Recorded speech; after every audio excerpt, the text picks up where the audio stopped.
everyone. Wanna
approach.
There, a huge amount of carbon sink occurs below the waterline on all of the biofilms and microbes, as it does in soils, and in particular in the wet soils and irrigated soils that can sustain a healthy soil biome. So, I mean, we've approached water cycle management from a human perspective. Initially, how do we make cities nice to live in, cool, and healthy, but we're starting to understand the impact of that as a carbon sink as well.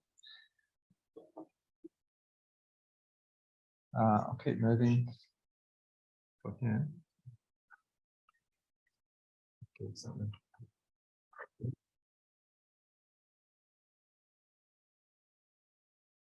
we go. To change tack a little bit, talk a little bit about our vision for bioresource hubs, or biorefinery hubs. So I'll unpack this diagram. I'm sure you've been around circular economy, but you've probably seen similar diagrams about what this is intending to show is really the potential that you get from putting together wastewater management and organic waste management. If you integrate those two things, you essentially both have sustainable waste management and you produce a broad range of resources that can support a whole array of different industrial activities. So this is a concept we're actively exploring. How do we co-locate what I describe as supply side, so waste producers with ourselves, activities that have a synergy with wastewater and organic waste management, in order to get I guess economies and synergies in the processing of those materials. And then how do we co-locate the off-take markets? So things like high intensity agriculture, gas to grid, which Philippa will talk more about in a minute, sustainable fuel production, manufacturing, and some of the heavy industries that are using heat and CO2. We've got some really interesting opportunities to do this out in Western Sydney around some of our wastewater treatment plants. One of those models that we're actively exploring, and we've started this work initially with New South Wales Government, who have been looking at establishing a protected cropping industry in Western Sydney to offset some of the vegetable production that's being displaced by housing. What we were sort of charged to do here is look at how sustainable, how circular could these agricultural systems be. And what we've found is that if you take biomass in for biomethane production to produce heat and CO2, they're big inputs into a glasshouse operation. We can provide recycled water. We can potentially harvest and put some of the nutrients back into the system as well. You get very close to being a fully closed system. So it presents a pretty compelling commercial case to industry and to ourselves, and can bring food production much closer to market, which is another big factor. One of the other models we're considering is, again, focusing on organic waste processing into bioenergy. In this case, converting our biomethane production anaerobic digestion into liquid fuel production for heavy transport for those hard to abate sectors like aviation and heavy transport.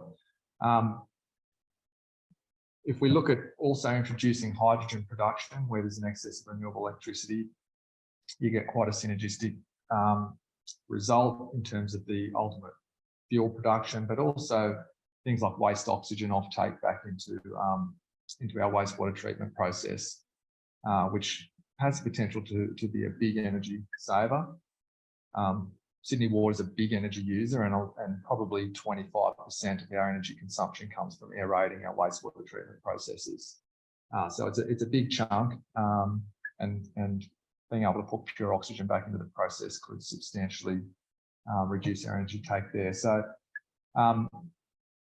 yeah, look, a neat model, and it's one of many opportunities that are popping up as we start to partner, as Phil said, and reveal the sort of opportunities that are possible. I'll leave it there and pass over to Philippa. Thanks.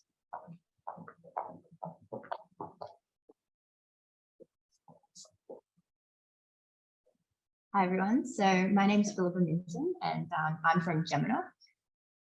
Today I'll just give you a quick intro of what I'll cover. So I'll give you a quick intro of Jemena as a company and what we do, what renewable gas is and what we're talking about when we say renewable gas.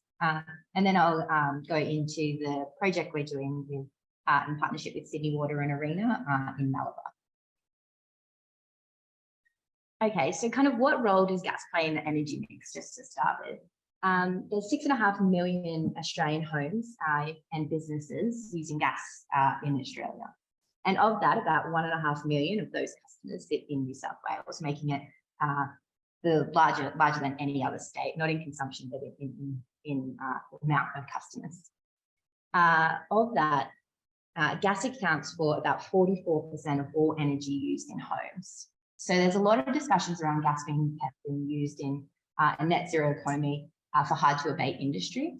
But also I think, and we think at Jemena that keeping gas in the mix and decarbonising using both the gas network and the electricity network is the cheapest and fastest way to decarbonise our energy system as a whole.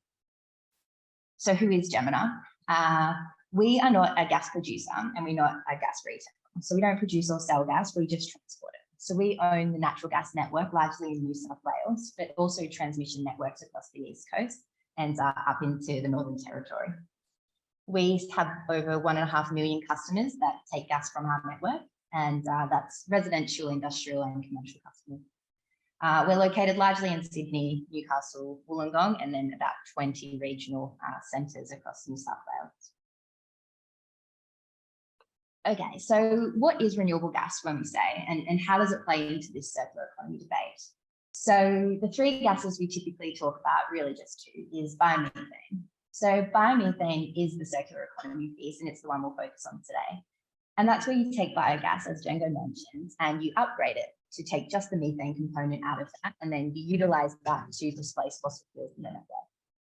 The key advantage of biomethane is that it can be used in existing infrastructure and with all existing equipment, because effectively it's like for like with the methane molecule that we use today. The second renewable gas that we talk about is green hydrogen. So I think green hydrogen has a much bigger audience, and I think most people probably understand that that's where you take water, you have an electrolyzer typically to make green hydrogen, which splits water into its components, oxygen and hydrogen, and then the hydrogen can be blended into the network. Us at Jemena, we've got a project in Western Sydney, an electrolyzer project, which is taking green hydrogen, blending it into the Western Sydney network up to around 2% right now. And we're getting a lot of test results back from that and really good learnings. That's a project in conjunction with Arena, but I won't go into that today. The third thing we kind of talk about in renewable gas is synthetic natural gas. So that's kind of covers a whole range of effectively just anything that's pretty much the same as the natural gas molecule, the one that we like to talk about typically, and that fits into this circular economy discussion, is methanation. So methanation is kind of combining the above two. It's taking the CO2 that you can get off, say, a biomethane project, or really from any CO2 source right now, and green hydrogen. You effectively combine those in an exothermic reaction, which means it produces heat. You then take, and then it creates methane, and that methane can then be injected into the network once again to displace fossil fuels.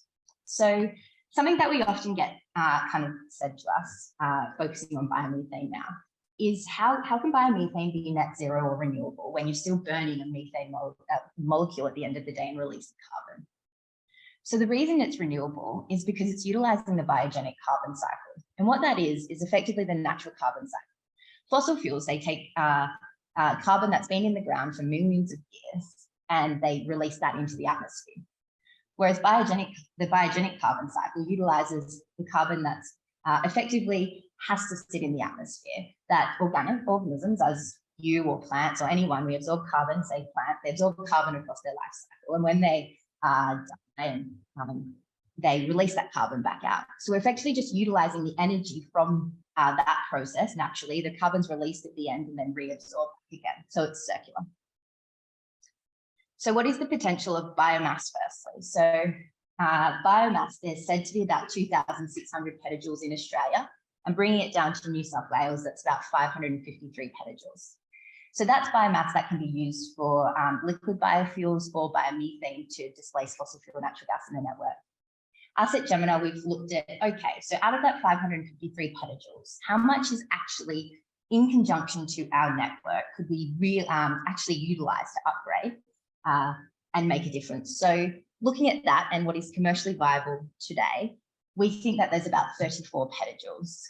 As a comparison, the whole Jemena network right now supplies about 90 to 95 petajoules. So you can see that's over 30% that we think is commercially viable right now to be able to decarbonize the natural gas network at 30%, over 30%. You can see a large amount of biomass comes from agriculture, and that's why that number goes from 553 to 34, because if you're trucking agricultural and bio-waste in conjunction back over to the network, it then starts to lose its its greenness, I guess, in the trucking process. So you have to look at what's commercially viable in the network range. So what is the process quickly to produce biomethane? So you have anaerobic digesters. So you can be purpose-built anaerobic digesters that take organic waste into them. Or you can have anaerobic digesters, say on wastewater treatment plants, like Sydney Water has, that already exist. So you take that biogas, which is largely methane and CO2. You then effectively clean it up, remove the contaminants, and it ends up being a like-for-like replacement for natural gas as we know it. And then it's injected into the network to be used in every process that already exists. So whether that be for industrial heat or for producing electricity during peak times. Okay, so you might kind of say, cool, great idea, nothing's happening, we don't actually do it. So that's why we're trying to do something different. Right now, Jemena is working with Sydney Water and an arena. So we got an arena grant fund to make Australia's first biomethane upgrading plant. It's currently being constructed in Malabar at the Sydney Water treatment plant. So what that's doing is effectively utilising the anaerobic digesters that already existed on site and taking the biogas. So Sydney Water on site, we're using that biogas to run cogens. They're still doing that. Cogen is when you produce electricity and heat using a biogas. So they're still doing that, but there was also a portion of that biogas that was being flared, and that's very common practice across wastewater treatment plants and across landfill sites right now. You actually get ACCUs for flaring, and we say, don't flare the gas, let's put it into the network, and you still end up burning it and releasing it as CO2 instead of methane, which is beneficial, but it gets utilized as an energy source first. So that flared gas is being repurposed to go through the plant that we're currently building, the upgrading plant, and then injected into the natural gas network.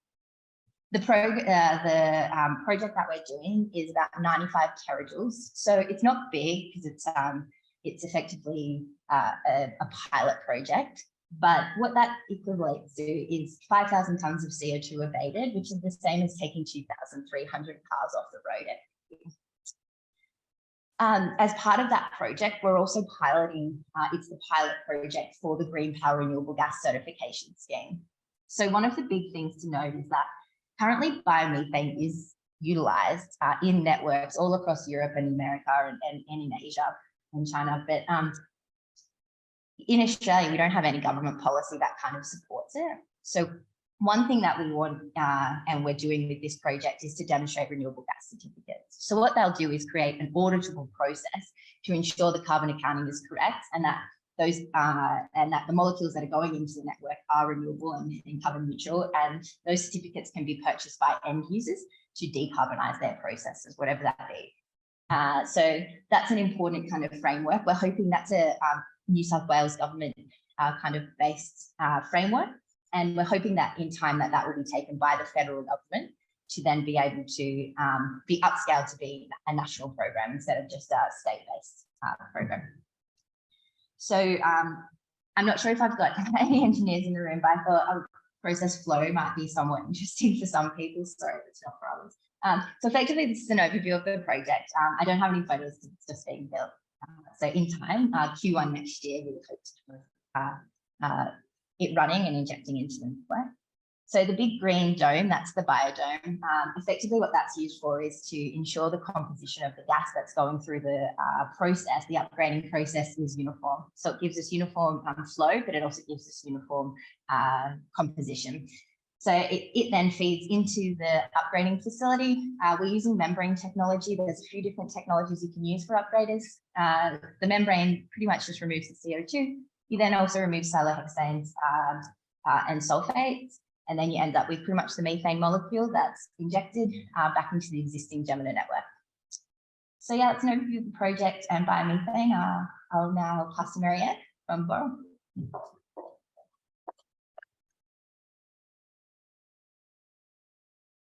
Thanks, Philippa, and hi everyone. It's really great to be here today, and also hi to everyone that's online. So I'm going to talk to you about what Boral's up to in relation to our circular economy activities and also decarbonisation. Oh, other way. There we go.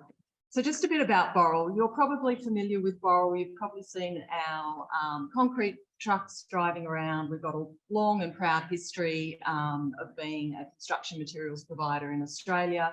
But we do a lot of things in relation to construction materials. So we have obviously the concrete that we supply. We also produce cement, and primarily at our Berrima cement kiln, which is down in the Southern Highlands. We produce asphalt, and we lay that asphalt as well. We also have quarries, and obviously a lot of those quarry materials are then going into the roads and the concrete that we're supplying, and also the limestone goes to our cement kiln. And more recently, we've actually added another part to our business, which is looking at construction and demolition waste and how we can recycle that instead of using just virgin materials from quarries. So that's a really exciting part, a new part of our business, and a very popular part with quite a few of our customers, because we become almost like a one-stop shop, and we can almost sort of run a circular system on their development sites. Just a little bit about our net zero targets. So concrete and cement, it's a very high emitting sector, I think accounting for about 8% of global CO2 emissions, so very significant. We have set a science-based target, and that's been validated by the Science Based Target Initiative. We're actually one of the first globally to set a target that was aligned with a 1.5 degree pathway. So we're very proud of that work. You can see that we're aiming for net zero by 2050. I know 2050 sounds like a long way off, but for a cement producer, that is a very ambitious target. But we've also got a target for 2025, which is an 18% reduction for Scope 1 and 2 emissions. And then for 2030, we're aiming for a 46% reduction for Scope 1 and 2 emissions. We have a range of decarbonisation levers that we're focusing on, and pretty much every one of those levers relies to some degree on a circular economy solution. So there's a complete crossover and really strong relationship between circular economy initiatives and our plans for decarbonising. So just to talk a little bit about some of what we're doing in the circular economy, and I was trying to turn this actually into a circular diagram, but I was getting too many circles, and there were too many arrows going everywhere. So I just thought I'll represent it this way. But we're using we're using waste for waste to energy purposes. So this would be waste that would otherwise go to landfill. And we are using that to replace coal for cement production. We also have plans to replace eventually some of the gas that we're using for limestone production, although maybe we could use some renewable gas. So, but clearly the use of waste materials for energy purposes is a really exciting development for us. And we're targeting moving from, we've got about 15% alternative fuels in our cement kiln at Berrima at the moment. Just to give you an idea, the cement kiln uses about 4 petajoules of energy every year. That's a lot of zeros. I think it's a million billion after the 4. And the cement kiln is almost the size, like it's a round cylinder that's the size of this room and probably goes back about 3 times the length of this room and circulates. So a lot of energy being used there, but we're hoping to transition to using about 60% alternative fuels in the next few years, and ultimately, hopefully, get up to 80%, and then we'll be looking at things like hydrogen to fill in the gap. We've also got a big focus on waste into our materials. So I mentioned a little bit about our new business, which is construction and demolition waste. So I think that's an exciting development where we're taking mainly old concrete and we're breaking that up and using that as a replacement to virgin aggregate. But we're also looking at materials to put into our asphalt. So, and we have a product where we're using plastic. We're also using rubber and glass in asphalt. Obviously, we're very careful about how we're using some of these other materials, particularly plastic, and we're very conscious of product stewardship requirements. What does this do to the recyclability of the material at the end of that process? So that's something that we're very conscious of. The other key part of that waste to materials story is how we're using waste fly ash and also waste slag. So that's from electricity, coal-fired electricity production, and also steel production. And we're using those materials instead of cement in concrete. So those materials have cementitious properties, i.e. they act in a similar way to cement. This is actually a relatively new technology that's been developed only in the last few decades. And so that's an area where we're actually now selling a range of lower carbon concretes, and we're actually transitioning. We want that lower carbon concrete range to be the standard for our customers. So that's an exciting development for us. And then also we have a big quarries business. It's the nature of quarries that you end up often with big holes in the ground. And we are also working that we take waste soils that might otherwise go to landfill, and we're using those soils to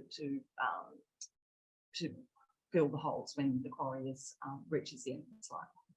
So a lot going on, keeps all our people very busy. A big aspect of what we need to focus on as well is the CO2 that is going up the stack in the kiln, in the cement kiln, and also in our limestone kiln. And we're looking at a range of initiatives to capture that CO2. It's the nature of limestone that when you heat it up, when you melt it, it emits a lot of CO2 because it is essentially, limestone is a calcium carbonate. So as you heat it, you essentially, half of it becomes the lime, the calcium oxide, and half becomes CO2 going up the stack. We've got quite a few research projects underway with partners looking at options for capturing that CO2. And then, of course, the question is, what do we do with that CO2? Storing the CO2, sequestering it in the ground is one option, and we're looking at that. Another option that's very relevant for the circular economy, I think, is the uses of CO2. So essentially taking CO2 that might be coming from our process and using that instead of CO2 that might have been produced from, let's say, fossil fuel extraction. CO2 is actually, you might not be aware of it, but there's a lot of uses for CO2. It's already actually used. I mean, the best example is in carbonated soft drinks. I used to work for Coca-Cola Amatil, so I'm very familiar with the fact that companies like Coke use a lot of CO2. But there's a range of different uses, direct utilisation. There's also chemical conversion to energy and also chemical conversion to materials. You see a picture of a steak there. There's a company that's recently developed an artificial protein. They're called air protein, and I would just Google them if you want to see a really interesting story about how technology gets developed. We're also focusing on the use in materials, particularly our cement and concrete curing and aggregates. And I just want to finish up by telling you about a pilot project that we've got running where we're looking at how we can speed up what is actually a natural carbonation, recarbonation process that occurs with concrete. So concrete, when you have it in situ, over time, it actually recarbonates. Estimates vary about 25 to 50% of the emissions that might have gone up the stack when you were creating it. Over time, if you leave exposed concrete in place, it will absorb CO2. We're looking at how we can speed that up, essentially taking recycled aggregates and putting them in a carbonation chamber. We're testing different temperatures, different pressures, different sizes of the rocks to see how that can speed up CO2 recarbonation.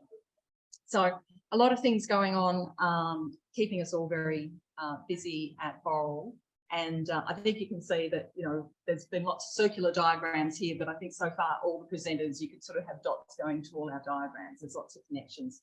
So to talk about the next piece, I'd like to hand over to Raja, who's going to continue the conversation. Thank you. Thank you, Mary. Hi, everybody. Good morning. So this part of it, we just want to talk about what Net Zero Stack and my associate James McGregor has led this. Unfortunately, James is not here today, but hopefully I'll be able to show you some of the great things that he's uncovered and also the possibility. So just very quickly, projection by ARENA is 78 million tons of solar PV waste by 2050 globally. That is based on current trend of what's happening. Just to give you an idea, just a concept what that is, 1 million tons, the same weight as 19 Sydney harbour bridges. That's by 2047, that's what we're talking about. So if you drive past the Sydney Harbour Bridge, just imagine solar waste that's about to end up in landfills by 2047. Now, estimates of that value is about 24 billion. So that's pretty good for, you know, if we can recover that. So what are our problems? We're seeing that solar installation is happening at a rapid pace in Australia at the moment, and it's going up fairly exponentially. The question is that initially when we first put it, it was about a design life of about 25 to 30 years. Now, what we're seeing is there's a lot more getting into landfill for various reasons. They're about 10, 12 years old, and yet they're ending up in landfills. The fact that people are replacing them because of roof replacements, they want to upgrade, houses are getting, you know, demolished and rebuilt. So that is the current trend. Now, if you project it, then what we're talking about in 2047 is fairly scary. So there's a great effort required to change the mindset now. Okay. Now, for me, for us, the whole thing is we're talking about how can we help accelerate the renewable trend into the renewable economy, at the same time, you know, try to get a more sustainable future. So one of the things we looked at is, this is just a projection I was just showing you before. As you can see, when you look at 2026 onwards, it's a very rapid climb, and we've got to do something about that now. Second Life Solar was basically a project initiated to look at how we can repurpose, reuse some of the solar panels that are ending up in, or could end up in landfills prematurely. And we got that from basic initial, you know, examination of the solar panels, and with Cyro, who developed some very good techniques to actually examine the solar panel, I mean the PV cells themselves. We've determined that a lot of these solar panels are really available for reuse.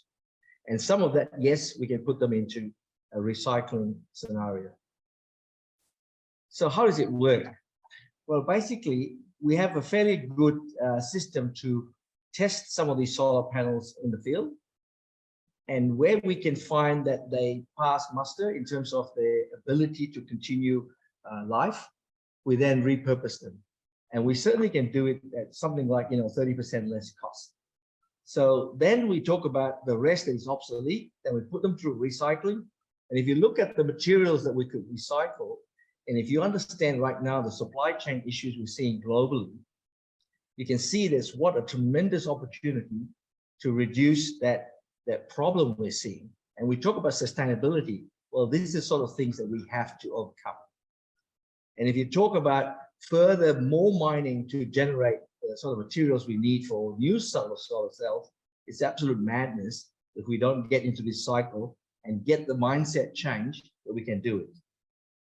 And we've got a trial plant in Dubbo, and what we are trying to do now is to actually scale up. So what we're asking people like yourselves or people you know is to actually volunteer to be a garden host for 4 times 150 kilowatt second life solar gardens. And we will cover it with a PPA agreement. So basically, this is the big push that James and the cohorts are doing in this space. And for me, it's really wonderful because if we can do this, we can accelerate the take-up of solar panels, because right now you've got a supply chain issue. You also have an unsustainable situation with more stuff happening in landfills. You also have a bigger demand on mining, which again, for these precious metals, they're not that environmentally friendly. So we have to play our part. If we want to accelerate the decarbonization, we need to start to pay more attention to recycling, repurposing, and all the 10 R's I've been told, it's now, in what we're talking about. So circular economy is opportunity. When we were talking about these repurposing and recycling, you can obviously see new businesses that we could generate. And as we saw in previous presenters, we've got to make it easier for the consumer to actually participate in these sort of things. They don't want to unbolt solar panels. They want someone to take it away and make some purposeful use of it, and they get some returns.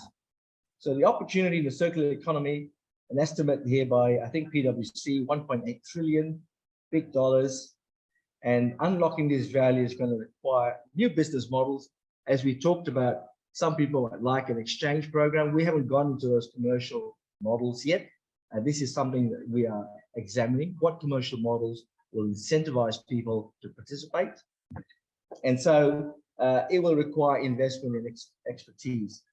Net Zero Stack is facilitating this process. We use the word stack because we believe too often we only think of a single solution. We don't think of the whole circular economy point of view. And we're certainly looking at repurposing solar, repurposing batteries. I'm involved deeply with energy storage, using current technology. I also come from the mining sector, and I know it's so important for us to realize as we grow the economy towards decarbonization, there's going to be a lot of pressure on more mines and more environmental hazards that we'll have to manage.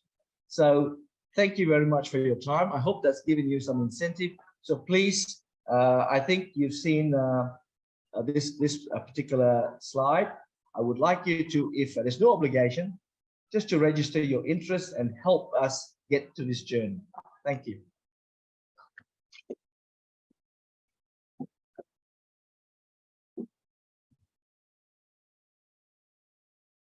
Thanks, Raja, Marianne, Philippa, and Django.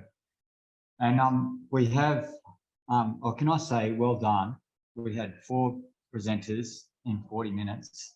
That's pretty amazing, presenting a lot of really interesting material. So well done, presenters, on that, which has given us plenty of time for discussion. Just to recap briefly, and certainly from my perspective in Sydney Water, I mean, we had Django talking, essentially about Western Sydney and some of the opportunities there to be a real showpiece in circular economy. Philippa with Jemena, talking about renewable gases. You know, I'm particularly excited there about the biomethane project partnership that we have with them that will be up and running very soon. I do have a couple of pictures, although that's very much a construction site. I couldn't get up close, but yeah, it's very exciting to see that and to know that that will be operating shortly.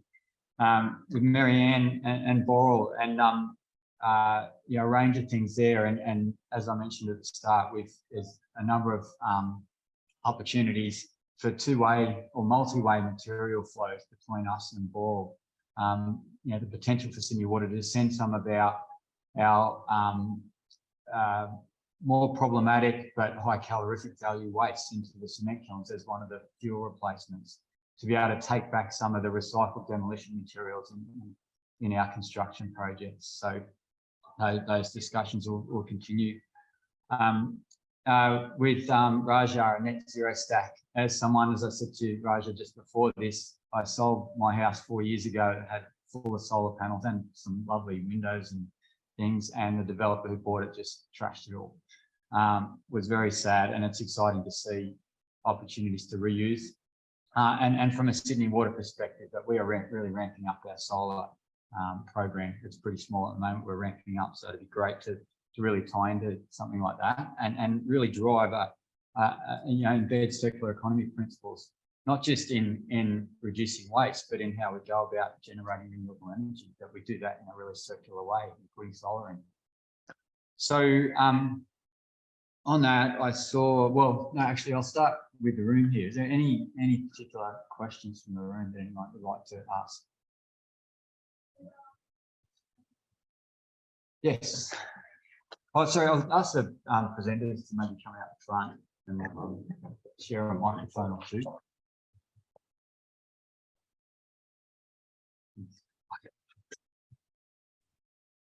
Question up there. Hi, this is Rahul Kavi. Started a PhD at the University of Technology, Sydney. I'm just focusing on researches on hydrogen production from water industry. So I'm just ask something about Sydney water representative. What you are planning to produce hydrogen from wastewater or overall water industry in the next few years for circular economy perspective? This is on, yeah. Look, the focus is much more on growing our biomethane production, more so than hydrogen production. We are certainly keeping a watching brief on potential of hydrogen from anaerobic digestion systems, and for biomethane to go to hydrogen. But at this point in time, I think we want to grow our biomethane production as a first point, and probably focus on highest and best use of that biomethane until we see the hydrogen market develop a bit further. So it's probably a bit early for us to have a firm position on it yet. I might add to that actually, because we've talked about hydrogen a lot internally. I was at a Water Services Association conference last week with my counterparts in energy and circular economy. Hydrogen gets talked about a lot.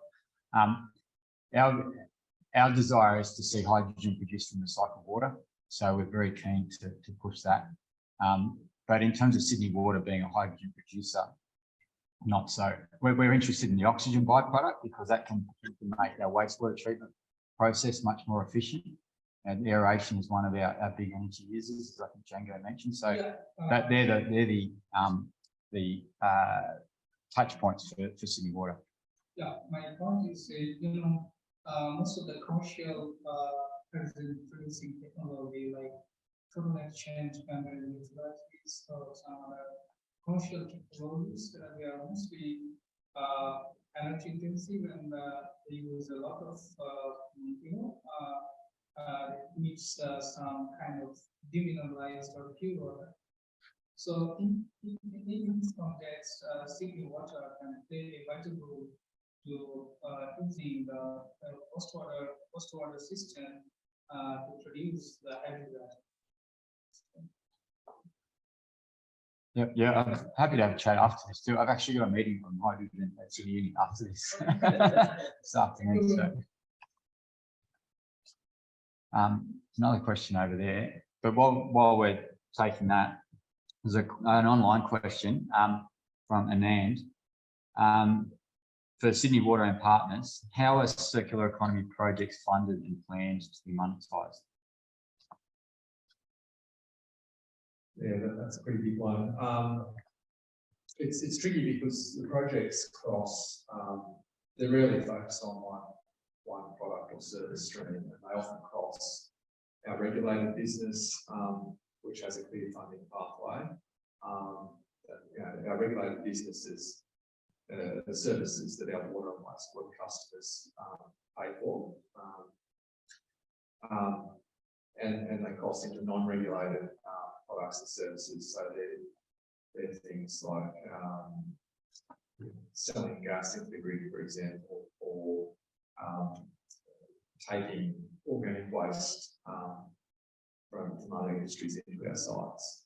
But in terms of how we plan projects, it's early days. The process we've taken up to this point is, I would say, broadly described as a collaboration process. So we've run some different forums, and we've invited a broad spectrum of industries in and different government agencies and local government to understand what their needs are and where there's opportunities. So it's lots of talking, lots of conversations, putting ourselves out there as being willing to explore opportunities. That's how we're developing leads. And in the project development phase, it's about building, I guess, trust amongst partners, because the projects are complex. They rely on everyone involved. I guess having a very open approach in order to understand where the costs and benefits in an opportunity or a project might lie. So I guess that's the principles in how we work through a project. The funding question, I guess, is very broad, as I mentioned, for the managed regulatory implications, but there's a lot of different commercial models for these sort of projects. It really is a case-by-case example. Anyone else? No. I'll just speak to renewable gas projects. So right now we see biomethane as commercial. So you can actually make economic business decisions to invest in biomethane projects that will create a return. So the project we're doing with Sydney Water is part funded by ARENA. So that's because it's the first of its kind, and it's effectively has to demonstrate the concept before people can go out and get development capital. So development capital is probably the hardest thing to come by at the moment with these emerging technologies and projects. So once though that the government policy kind of supports the projects and gives investors that knowledge that, you know, all of a sudden, say for the gas network, they're not going to turn the gas network from say biomethane project. As soon as policy support that, then the investment is there because the business cases actually exist. Hydrogen is a good example of a technology that's not economic yet. I think there's a hydrogen price of about $2 a kilo to make that renewable gas economic and to be able to use that, whereas we're at about 10. So that's how much that has to be.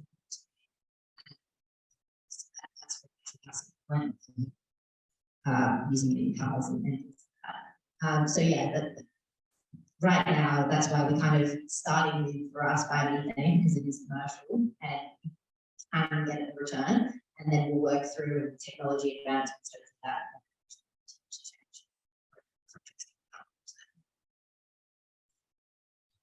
And can I just add, I think the point about the government regulation and the policy settings is really critical when we're talking about business cases in this area. And I think it's fair to say, we probably will agree that there's been a lot of policy uncertainty, particularly at the federal level for over a decade. And I think what we're now seeing is certainty in terms of ambitious targets on the part of the Australian government. And I think that gives businesses and other organisations and our state governments have actually been leading the way in a lot of areas as well. But I think it gives all of us that understanding of not just the upside of doing something, but the potential downside of not doing it in terms of potential increased carbon pricing by safeguard mechanism, renewable energy target, or a few other frameworks that are all in place. So I just wanted to add that in because I think it actually makes our jobs both a little bit more challenging, but also easier to have that sort of. Just a comment too, there's two ways going on. There's carbon, sort of carbon level target set, the decarbonisation journey. There's now some really strong target set for companies and for governments in other countries. So that's going on there. At the same time, you've got to generate off-takers, like in the solar repurposing. We've got off-takers that will take energy. So we have that means, but we needed money initially to actually trial out. So there was some money obtained from government to enable us to trial the initial process, if you like, to prove that we can do it. And then from then on, we've got interested off-takers. So if you're going to create industry, you've got to find out who the off-takers are. You can see what's happened in the hydrogen market. So we can hear about the forest where it's gone. On the globe, there is an interest for hydrogen, but we've got to work out the cost. At the same time, as Philippa said, there's no carbon pricing at the moment to add to that. So that's another real challenge, that we need government policies and government incentives to make the apples and apples comparison, not apples to oranges. So these are the things that we are seeing, but I'm very sure we're going to see significant changes happening in the next year or so, because it has to. Otherwise, there'll be a lot of calamity around the world, and we are somewhat seeing some of that now. Thank you. Question in the room. Yes, thank you. No, I've got a question for Roger. I think last week was very listed. Should mention industries, which one that I've seen the statistics this morning. I can understand why this is a bit of a tidal wave that looks like it's coming towards us. But that said, and with that as a context, would you have a view on how best to regulate this area? The first part of our question. The second is, are there any best practice examples that we can learn from abroad in terms of how to deal with the scale of the recycling that's going to be required? Thank you. Yeah, well, these are challenges, as you can understand. Open up a forum of people who can say they can recycle things. And one of the issues we've had in the past with technology, the fires are not actually so much on the panels, but on electrical connections and poor wood pressure. Right? So what we are fearful of is we go into this mad opportunity to recycle and repurpose. There has to be certain regulations to ensure that the product we're recycling and producing and sending back to consumers have got a certain minimum standard. That is an area that we are working on, because what we don't want to do is open the floodgates for road type recyclers. That's number one. And the question, that's what the government's fearful of, right? And also it also becomes a point where people can capitalize on the cost. So we have to look at how we ensure that it actually achieves our end goal. Right? So there are some regulations required.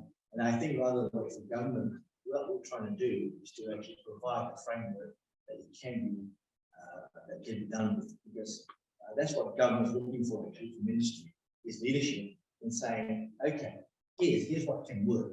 Now, this is the market demands, and this is the framework we can use. This is the best practice we benchmark across the globe, so we're not the first there. And that helps government make decisions. And I think industry has to be more proactive in providing something on the table that can be considered and perhaps can be judged.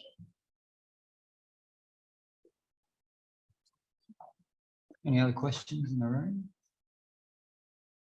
Not sure how we're going for time. 5 minutes. Cool. Okay, no more questions online. Oh, there's one, sorry. Thank you, Dave Adrian here from Deloitte. I really enjoyed the last this session. So the last session around the consumer angle, I thought that was very interesting. And I'd love to hear your reflections on the consumer angle, possibly on the B2B space as well, your organisations, and where the demand is coming from, and how you also actually consumer demand without brainwashing. That's something that's been thought about. Really interesting thinking. I've got the mic, so I'll start. And look, for Boral, you know, the bulk of our business is B2B these days. We used to have a bigger consumer-facing part of our business, but we pulled back from that. So definitely we see a lot of our customers, so the large developers, you know, might be lenders, a lot of government departments that are building roads, building new infrastructure and buildings. They are very clear that they want lower carbon materials, and we are very clear that we like that. So that's what we're doing, and to the point where sometimes we're also asked to provide carbon neutral materials, which is where we then buy additional offsets, ACCUs generally, and we are certified under Climate Active, so it's a very sort of robust system. We're seeing more and more of that. I mean, obviously there's a lot of different customers that we have, but we're certainly seeing the growth and the expectations in this space, and that's fantastic. Yeah, so obviously as the natural gas network owners, we have a lot of customers, and a lot of people talk about industrials that are hard to abate, that can't actually change their gas usage to electrification. So you have a lot of big industrial customers that come to us and say, we don't have a path to not use gas in our process. We can't find a solution. So for us, the need and the want for renewable gas exists, and a lot of people see that as hydrogen. That hydrogen and a hydrogen economy as the kind of gas molecule that we utilize will involve a lot of change on customer end and a lot of technology improvement to actually become economical, so Australia can keep a manufacturing kind of environment. And that's why we're looking to try as much as we can to decarbonise the methane molecule first. And that's because then we can say to big industrial users like Boral that are writing into their sustainability plans multiple millions of dollars to make that kind of gas transition and transition away from gas, that no, there is a more sort of solution, sustainable solution for methane. So for us, the demand is kind of endless. Pretty much everyone on the network is happy to have a solution. It's really badly publicised. Everyone just says electrification, electrify the gas load, but there's a lot of studies that show that the quicker and the cheaper, much cheaper, billions cheaper in this energy transition is to decarbonise both at the same time and work to improve energy sources for the end user customers. Yeah, I think we've bring back that absolutely, because we get those business customers coming to us as well, given a lot of them know that we produce biogas, so they're coming to us asking whether we can help them.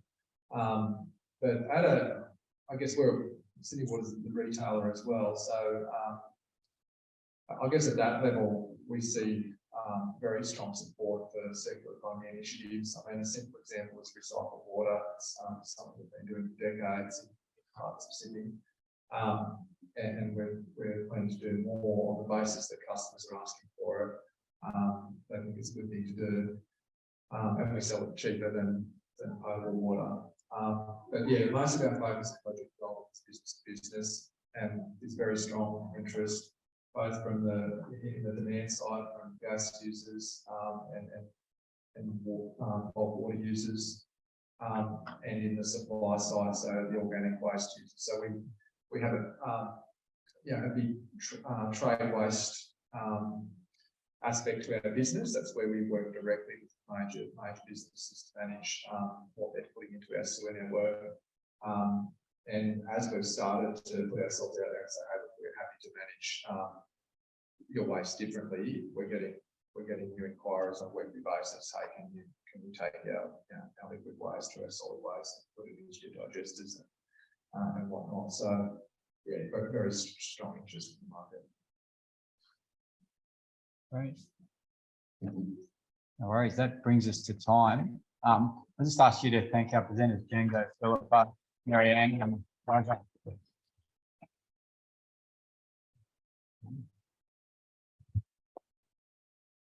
Thank you. Okay. Thanks, everyone. There's another session happening. Feel free to stay, or you have other places to be. Have a lovely day.